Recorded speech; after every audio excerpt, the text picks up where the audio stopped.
নওশাদ সিদ্দিক, তুই যে কথাটা বলছিলে যে মোদি না মুসলমানদের ভালো করবে না মোদি গরিব হিন্দুদের ভালো করবে, মোদি শিল্পপতিদের ভালো করবে।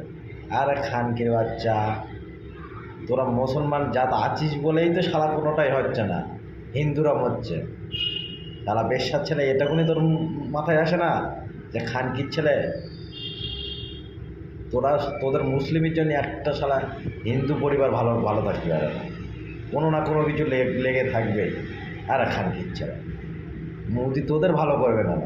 তোরা পাকিস্তানে যা, তোর বাপেদের কাছে যা, সেখানে ভালো থাক তোরা।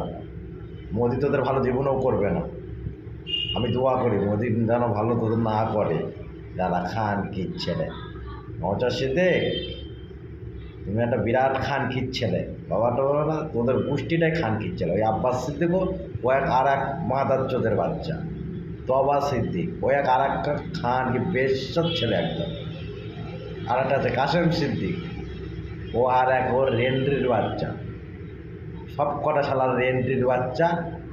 হ্যাঁ, মোদি তোমাদের ভালো করেনি নাকি? খানকির বাচ্চা, দেশটা আগুন জ্বালিয়ে দিয়ে মোদি তোমাদের ভালো করছে না। মোদি তোমাদের ভালো করবে কবরে গিয়ে তোদের।